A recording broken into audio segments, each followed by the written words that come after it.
Okay guys, this is the run through for the escape room for the fall of 2017 at Wayside Baptist Church. So as you walk in,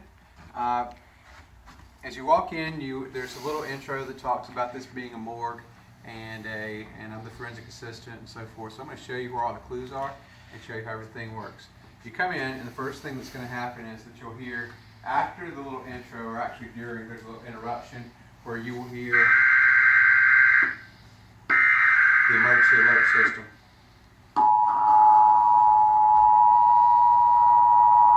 I'll allow you to listen to this part. This is a message from the emergency alert system. This is an actual emergency. This is not a test. Civil authorities in your area have reported the possibility of a potential viral outbreak in the Deep Creek area of Chesapeake.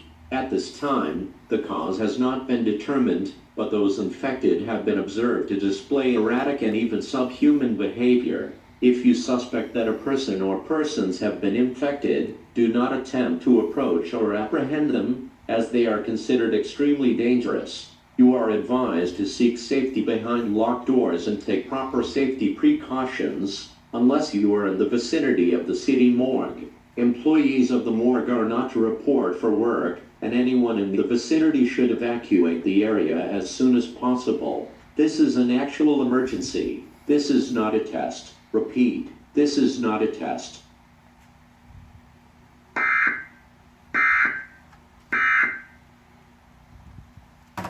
That gives you the setup for the room.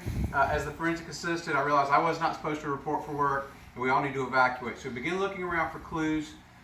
There's a few things in the room I want to point out right away. One of the things that you've been told when you come into the room is you can turn anything on or off. You just cannot unplug or plug anything. You can't change the state of that. So in checking out things that are plugged and unplugged, as we come over here and we look, people will look at this monitor and mouse, and as they look underneath here, they'll see that these are unplugged, so they cannot be plugged up. But as we get over here, we see there's a fan that's running that is plugged up. But I said you can turn anything on or off. It needs to be turned on or off. So we'll try to turn this off and see what happens in a second.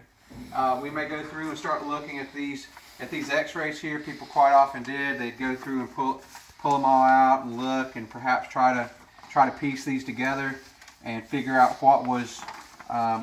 Maybe it makes a body or something like that. But what you'll find here is on one of these, there's a clue that states there are over 100 keys in plain sight in this room. Have you tried them? Well, as we scan around the room, there are no visible keys anywhere except for in the spot near where these were. This keyboard has over 100 keys, not the same kind of key as one would normally think, but when you try these out, you're asked to try them. So when you try these, you're like, wait, these don't press down. There's something unusual here. And this lifts up. There's a little note inside that says, check the time. So as we check the time, we look at the time, the clock is stopped. You see the clock stopped, and it stopped. One of the items itself that served to be a puzzle in itself is how to actually read an analog clock. Several people tripped up on this, but it says 4:23. We're going to use that number in a minute, but first we're going to walk back over and look at the fan that we stopped, because on the fan there are numbers. You can't see while it's running, but it's 710. Now we don't know if the clue is 071 or 170 but nonetheless it only leads to a number of possibilities we can make. Happen to notice, let's put the puzzle together, that's 710. We're going to take the 710 and the 423 and use them to open these pair of combination locks that are over here. The one up here, if I'm not mistaken, opens to 710.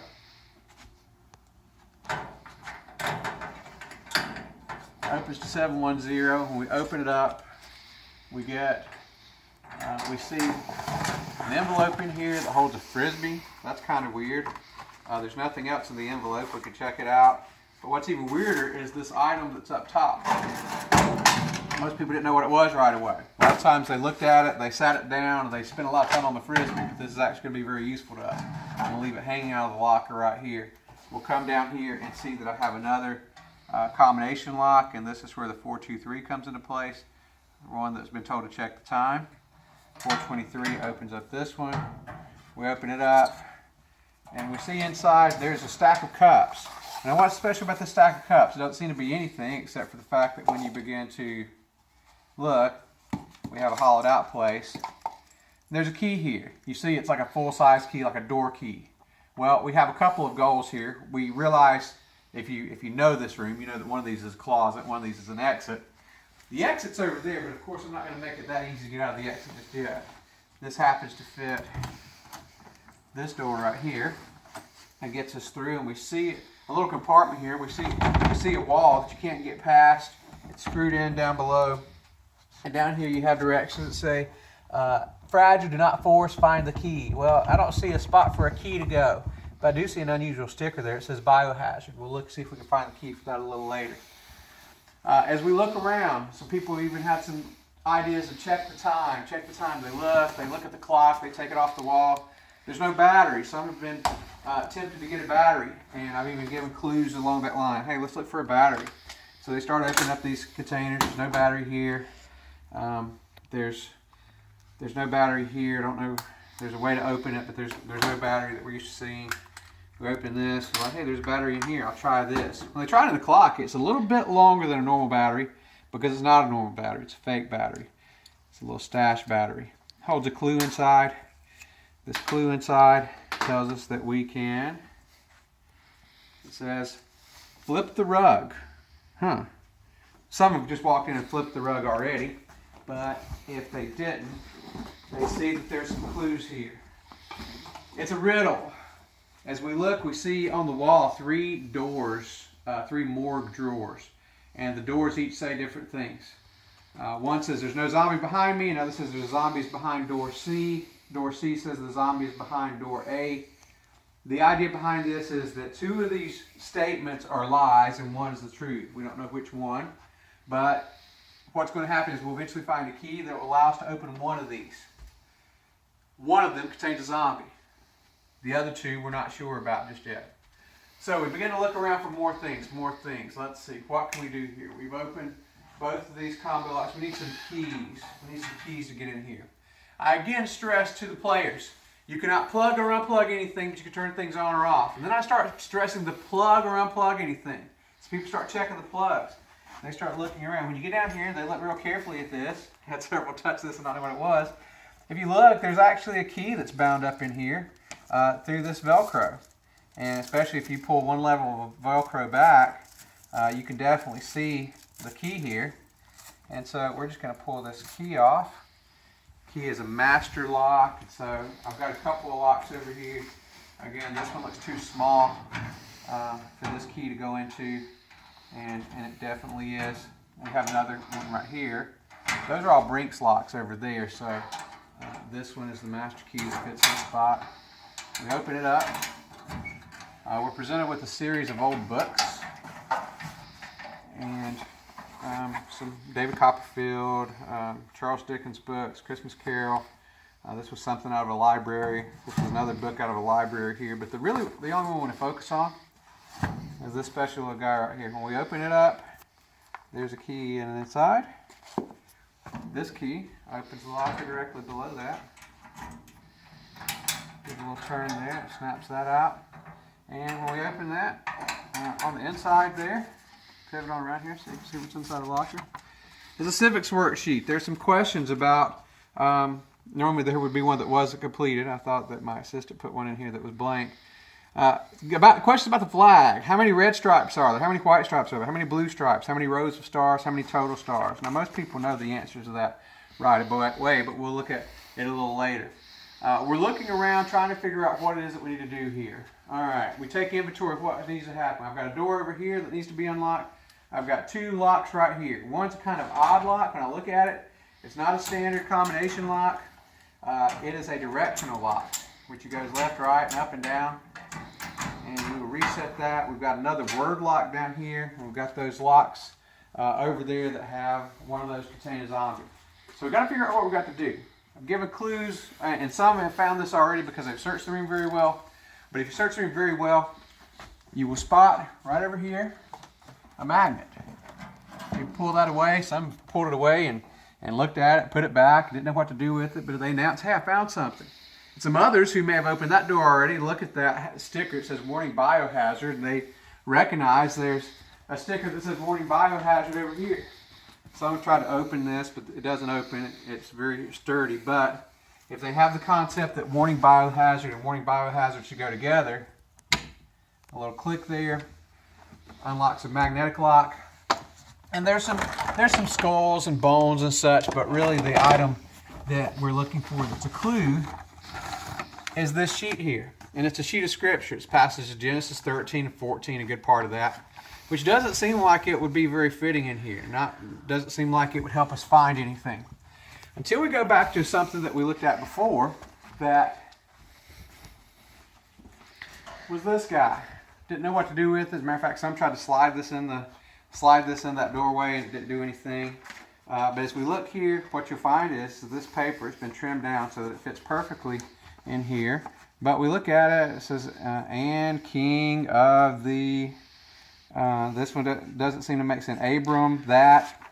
But if I spin it around and I put it in this way, it fits in such a way, I don't know if the camera can pick that up, but you see where it's left, right, right, left, up, north, south, east, west. And that's what actually gets us into our directional padlock here. The directional padlock, as you read through Genesis chapter 13, it gives you passages where Abraham's talking a lot. He says, if you depart to the left hand, I'll go to the right. Or if you go to the right, I'll choose the left. He says he lifted up his eyes, and then Lot went east, and Abraham lifted up his eyes again, and God told him to go northward, southward, eastward, or westward. And whichever way he went, God will give him that land. 11 characters that used to open that guy. We opened up, some look inside, bring the camera down, some look inside and say there's nothing in there. Well, if you feel around and you look around, there's a key way back there. And it's the key that opens the sets of locks that's here. So we look at all that's left in the room to get the doors there. We've got a word lock down there. And now we're faced with the dilemma of which one of these doors we're going to choose to get out of here or to open for a zombie. If you read through those clues, I won't take the time right now to give you all the logic on that, but there are two situations where these word clues make sense. One says the zombie has got to be in door B, and one says the zombie has to be in door A if we analyze them fully. And the directions there say only one is truthful, make the safest choice. So we're going to use this key to unlock just one door. And the safest of these, if in one of those situations the zombie is in A, in one of those situations the zombie's in B, C must be the safest choice. Before I try that, we can see what happens here. If I accidentally try door B, if I try door B, it says you chose incorrectly. Unfortunately, your lives have been spared. Try again. Your odds of finding a zombie now, of course, are 50-50. But if we read the clues right and we saw that that C is the truly safest door, we'll open that. By the way, if you open door A, the zombie's behind there. My zombie is currently doing the filming, so I'm not going to show you what happens at that door. Whenever you open this, you get a look down in here so you can kind of see what happens. There's an empty morgue drawer. It says you've chosen wisely, nonetheless it is time for one of you to accept your fate. What would happen at this point is we'd open this drawer all the way. One of the team members will get inside this bad boy, just like you'd expect them to. Sit down in there, lay back, cross their arms, and the drawer would be closed on them. Open the drawer fully, step inside, lay back, and enjoy your last ride. The rest of the clue says maybe you can help your friends from the other side. So you put somebody in here, you close the drawer back, their last ride, a play on words of being put in a mortuary. And after you put them back inside, close the drawer. I think we have a horrible time doing. You close the drawer. At that point, the one who's gone through the other side inserts a flashlight through this door. It's not your ordinary flashlight, it's a black light. And many turn off the lights and begin to shine the black light around. I'm not sure if that picks up at all. But the spot in the room that you want to see is the black light here. Does that show up in the camera? Mm-hmm. It says, death is the way out. Some have interpreted that to mean maybe we all have to go through that door, but it says only once you go through there. So death is the way out. Death is the way out. What could that possibly mean? The last item that we have to take apart or to open up is this padlock that says death. Death is the combination for the padlock. Of course, it's in a morgue. It's kind of fitting. One of our groups actually found this without finding the black light clue. So death opens this, and inside, oh no, pan down in here. Inside, look around. There doesn't appear to be anything at all. So eventually someone will start to feel around and oh, hey, there's something here. And what they find is one of these hide-a-key boxes. Inside the hide-a-key is a key, and of course, it's the last. There's only one thing left to open in this room, and that is the door that's over here. This key is going to fit this door. Key fits the door. Hey, I'm out. No, we can't go out that door because caution tape tells us that's not the way out. A second way that your friend helps you from the other side is the friend is here at the exit. There's an exit sign normally here, but I took it down so you could see clearly. Your friend is here trying to communicate to you. Hey, he's pointing over, shining a light over, and it has something to do with the sign that he's showing you over here. It's not caution, but he's telling you to take a look at these letters in the word escape the morgue. However, when you're looking from the reverse side, these letters in red look like numbers. It looks like 303323, which allows me to come over here and type that into this keypad. Green light tells me it's a success. Open that up. I think we had a light on in here earlier. The light shows you, oh, this is off limits. This is all my junk from the normal part of the teen room.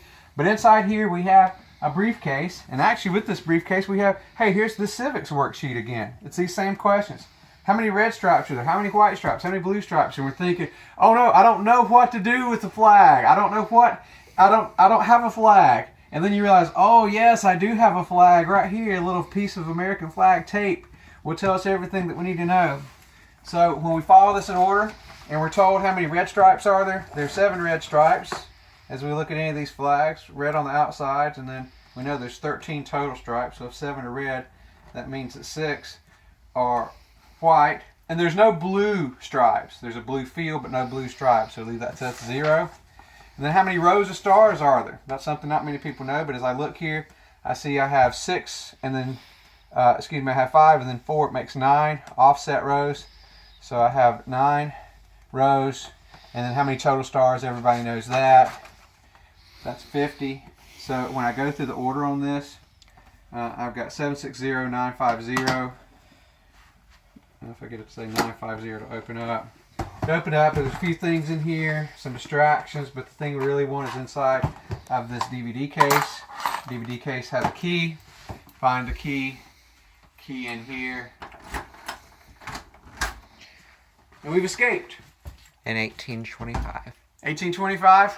Of course, it helps when you know all the things. We had our fastest group escaped in 27 and a half minutes roughly. Another group escaped in 28 and a half minutes. But that's the walkthrough on our escape room. And thanks for watching the video. Look forward to having the next one, and I will make sure to get the word out so that we can have a good number of folks out to enjoy Wayside's escape room. Thanks.